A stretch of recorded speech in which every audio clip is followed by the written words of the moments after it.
ये माँ अपनी बेटी की खूबसूरती से इतनी जलती थी कि जलन के मारे उसने अपनी सगी बेटी को आटे के ढेर में जिंदा दफना दिया। क्या एक माँ ऐसी भी हो सकती है? मैं हूं नेहा और आज की मूवी एक्सप्लेनेशन शुरू करते हैं। मूवी के स्टार्टिंग में हम छोटी मैरी और उसकी फैमिली को देखते हैं। मैरी की माँ उससे बहुत नफरत करती थी जस्ट बिकॉज मैरी दिखने में खूबसूरत थी। उसे अपनी बेटी से जलन थी, जबकि मैरी उसकी सगी बेटी थी। मैरी की दो बड़ी बहनें भी थी। एक दिन दोनों बहनों को प्यार मिलता देख मैरी अपनी माँ के गले लग गई, लेकिन उसकी माँ ने उसे बड़ी जोर से धक्का देकर अपने से दूर कर दिया। छोटी मैरी कभी समझ नहीं पाई कि उसकी माँ उसके साथ ऐसा बर्ताव क्यों करती है, लेकिन उसके फादर हमेशा उसे कंफर्ट करते। ये बात भी उसकी माँ को अच्छी नहीं लगती थी। वो मैरी पर गुस्सा निकालने का एक मौका नहीं छोड़ती। एक दिन वो मैरी को तैयार करने लगी। मैरी को लगा शायद उसकी माँ बदल गई है, लेकिन ऐसा कुछ नहीं था। वो अगले ही पल अपना असली रूप बताती है। वो गुस्से में मैरी के बाल काटने लगी।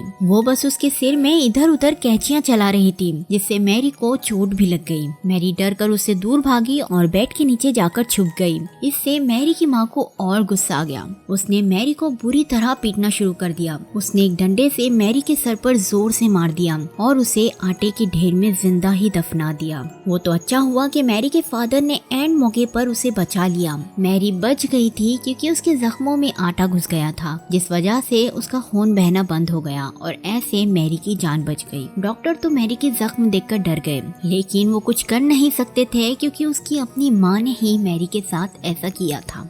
डॉक्टर मैरी के फादर से कहते हैं कि अगर मैरी को सलामत रखना है तो उसे उसकी माँ से दूर रखे। मैरी के फादर उसकी माँ को कन्फ्रंट करते हैं, लेकिन उस औरत को अपने किए पर जरा भी शर्मिंदगी नहीं थी। उल्टा वो मैरी पर ही डिसोबीडियंट होने का इल्जाम लगाती है। अब मैरी के फादर ना चाहते हुए भी मैरी को उनके रिलेटिव्स के वहाँ छोड़ देते हैं। ऐसे ही 20 साल बीत गए थे। मैरी अभी भी अपने परिवार से दूर थी। वो खुद की मेहनत और लगन से पुलिस ऑफिसर बन गई थी। मैरी की लाइफ में सब ठीक चल रहा था, लेकिन वो आज भी अपनी माँ के दिए जख्म भूली नहीं थी। अब पुलिस को जंगल में एक 18 साल की लड़की की बॉडी मिलती है। उसकी बॉडी पर कोई निशान नहीं थे, सिर्फ गला घोटने का निशान था, जिस वजह से उसकी मौत हुई थी। इसके अलावा वो पूरी नेकेड थी, लेकिन मोलेस्टेशन के कोई साइंस नहीं थे। बस उसके प्राइवेट पार्ट पर कपकेक रखा गया था। इस केस की इन्वेस्टिगेशन मैरी को दी जाती है। मैरी को लग रहा था कि ये मर्डर किसी रिचुअल के लिए किया गया है। वो इन्वेस्टिगेशन कर ही रहे थे कि और भी एक केस सामने आता है। उसकी भी डेथ कॉज सेम थी और विक्टिम जवान लड़की ही थी। अब ये साफ था कि ये किसी सीरियल किलर का काम है, क्योंकि अब मर्डर्स मैरी के होम टाउन में हो रहे थे। तो मैरी का बॉस उसे वहां जाकर इन्वेस्टिगेट करने को ऑर्डर देता है। मैरी वहां जाना नहीं चाहती थी क्योंकि उसके बचपन से जुड़ी भयानक यादें ताज़ा हो जाती, लेकिन उसे बॉस के ऑर्डर के आगे हाँ करनी पड़ती है। मैरी उसी रात अपने होम टाउन के लिए निकल गई थी। मैरी वहां पहुंचते ही लोकल पुलिस स्टेशन में जाकर इन्वेस्टिगेशन शुरू कर देती है, लेकिन लग रहा था कि खूनी मैरी को आराम करने का जरा भी वक्त नहीं देना चाहता था। एक और मर्डर सामने आता है। ये मर्डर भी बिल्कुल पहले ही वाले की तरह था। लड़की की बॉडी जंगल के बीच मिली, वो भी नेकेड, और प्राइवेट पार्ट पर कपकेक रखा मिला। इस बार तो किलर ने विक्टिम के हील्स को रोड के किनारे रख दिया, बॉडी की लोकेशन बताने के लिए, मानो वो पुलिस को चुनौती देना चाहता हो। लड़की की आइडेंटिटी पता करने के बाद मैरी उसके घर गई। लड़की के पेरेंट्स उसकी अच्छाई के पुल बांधने बैठ गए कि वो बहुत अच्छी और नेक इंसान थी और उसने इसी साल कॉलेज में एडमिशन लिया था। वो हमेशा टॉप भी करती थी और इतने अच्छे इंसान का कोई दुश्मन नहीं हो सकता। मैरी उस लड़की के रूम में तलाशी लेने गई। उसके कंप्यूटर में उसे ऐसी ऐसी चीजें और वीडियोस मिली जिससे हम और मैरी समझ पाते हैं कि वो लड़की वैसी तो नहीं थी जैसे उसके पेरेंट्स बता रहे थे। कॉलेज में उसके क्लासमेट से पूछताछ करने पर पता चलता है कि उस लड़की की प्राइवेट लाइफ काफी मैसी थी। मैरी पुलिस स्टेशन में वापस लौटती है। वो नोटिस करती है कि तीनों विक्टिम्स के बीच एक बात कॉमन थी। वो तीनों ही टीनेजर्स थी और अभी ही एडल्टहुड में आई थी, और उनकी पर्सनल लाइफ भी अच्छी नहीं थी। मतलब तीनों को जवानी का जोश चढ़ा हुआ था। इसी बात का किलर ने फायदा उठाया। उसने बड़ी होशियारी से अपने विक्टिम्स चुने। उनके मर्डर का तरीका, मर्डर्स की जगह, बॉडी की पोजीशंस, सभी बहुत सोची समझी प्लानिंग थी। मरने वाली विक्टिम्स की बॉडी की पोजीशन सिस्टर मैरी से रिसेंबल कर रही थी, जैसे किलर कोई मिस्टीरियस रिचुअल परफॉर्म कर रहा हो। अब केस को आगे बढ़ने के लिए उनके पास एक ही चीज थी। मैरी केक को लेकर अपनी बड़ी सिस्टर के पास गई। पता चला कि मैरी की फैमिली टाउन की वेल नोन केक मेकर्स थे। मैरी की सिस्टर केक को देखते ही समझ गई कि केक उन्हीं के टाउन की बेकरी में बना हुआ है, मतलब किलर वहीं का कोई लोकल होगा। उसने केक का पीस तोड़ा और उसे टेस्ट किया। टेस्ट करते ही वो कुछ समझ गई। वो अपने भाव को बड़ी मुश्किल से छुपा रही थी। उसने मैरी को बताया कि ये केक 3 दिन पहले ही बेक किया गया है और यहाँ सिर्फ 3 ही ऐसी बेकरीज है जो ये केक बनाती है। जब मैरी ने उन बेकरीज के नाम पूछे तो उसने बात को घुमाते हुए अगले दिन लिस्ट देने के लिए कहा, क्योंकि उन बेकरीज में उसकी बेकरी का भी नाम था। अगले दिन मैरी अपने सिस्टर को एक पुलिस ऑफिसर के साथ कैफे में देखती है, जहां वो उस ऑफिसर को रिश्वत दे रही थी। अब जाहिर है कि वो केस के बारे में कुछ तो जानती थी, इसीलिए मैरी उसे पूछताछ करने के लिए पुलिस स्टेशन बुलाती है। उसकी सिस्टर बताती है कि उसने रिश्वत इसलिए दी ताकि उनका बिजनेस का नाम इसमें न आए और उनके बिजनेस की रेपुटेशन खराब ना हो। अगर उनकी बेकरी का नाम इस केस में इन्वॉल्व हो जाएगा तो उनके बिजनेस पर बुरा असर पड़ सकता है। इतना कहकर वो मैरी को ही बुरा भला कहने लगी। वो उसे एहसान फरामोश बुलाने लगी। उन्होंने उसे पढ़ाया, ऑफिसर बनाया और अब वो उन्हीं के लिए मुसीबत खड़ी कर रही है। उसके बाद वो मैरी को ये भी कहती है कि वो अपनी माँ से भी इतने साल मिलने नहीं आई, जो कि मेंटल हॉस्पिटल में थी। अपनी माँ का नाम सुनते ही मैरी के सामने सारी बचपन की भयानक यादें आने लगी, लेकिन फिर भी वो थी तो उसकी माँ ही ना। इसीलिए जैसे ही उसे पता चलता है कि उसकी माँ मेंटल असाइलम में है, वो सब भुलाकर अपनी माँ से मिलने जाती है।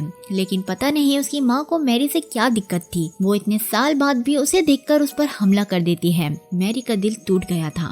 वैसे डॉक्टर उसे बताते हैं कि उसकी माँ हर अगले इंसान पर ऐसे ही अटैक करती है। उसे सिर्फ मैरी का ब्रदर इन लॉ ही शांत कर पाता है। मैरी को ये बात थोड़ी खटकी। खैर उसके बाद टाउन में एक और मर्डर केस सामने आता है। मर्डर्स बढ़ते ही जा रहे थे और पुलिस को अभी तक कोई ढंग का सुराग नहीं मिला था। इस बार लड़की की बॉडी जंगल के बीच एक कैबिन में मिली और उसकी मौत गला घोटने से ही हुई थी और उसकी बॉडी एक सैक में लिपटी हुई थी।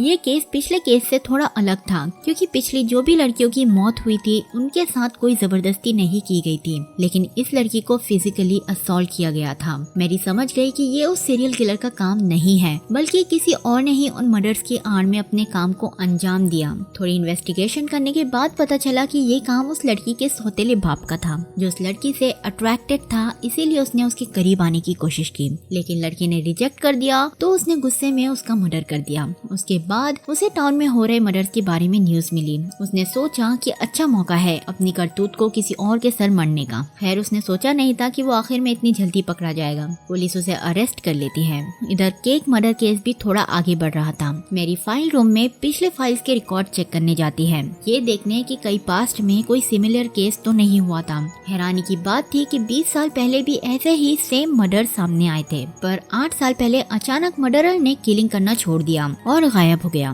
और कभी पकड़ा नहीं गया। लेकिन फिर रिसेंटली वैसे ही मर्डर्स होने लगे, मानो किलर वापस आ गया हो।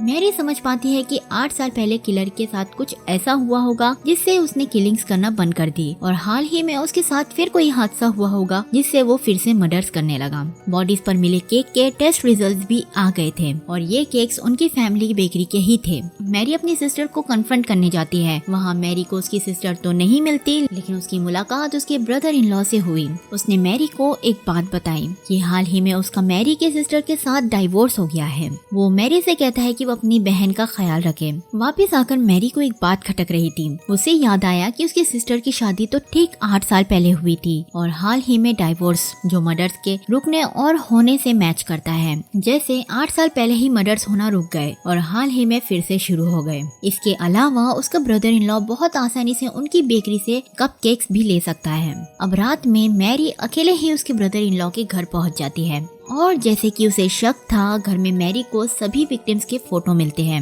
अब बेसमेंट में पहुंचकर मैरी हेल्प के लिए कॉल करने ही वाली थी कि उसका ब्रदर इन लॉ वहां आ गया। उसने मैरी के सर पर एक लकड़ी से वार किया। मैरी जख्मी हो गई थी और वो मैरी को सब कन्फेस करने लगता है कि उसने ही सभी मर्डर्स किए हैं। वो बताता है कि उसे साफ सफाई की बीमारी है और वो सभी लड़कियों को दुनिया से साफ कर देता है जो टाउन के लिए गलत है और जिन्हें अपनी जिंदगी की परवाह नहीं है। वो ये सब बोल ही रहा था कि मैरी ने पास में पड़ी सीजर्स उसके पैर में घुसा दी। दोनों के बीच फाइट शुरू हो गई। ब्रदर इन लॉ मैरी पर भारी पड़ रहा था। वो उसका गला घोटकर उसे मारने ही वाला था, लेकिन एंड मौके पर मैरी की सिस्टर ने गन से उसके हस्बैंड को मार दिया।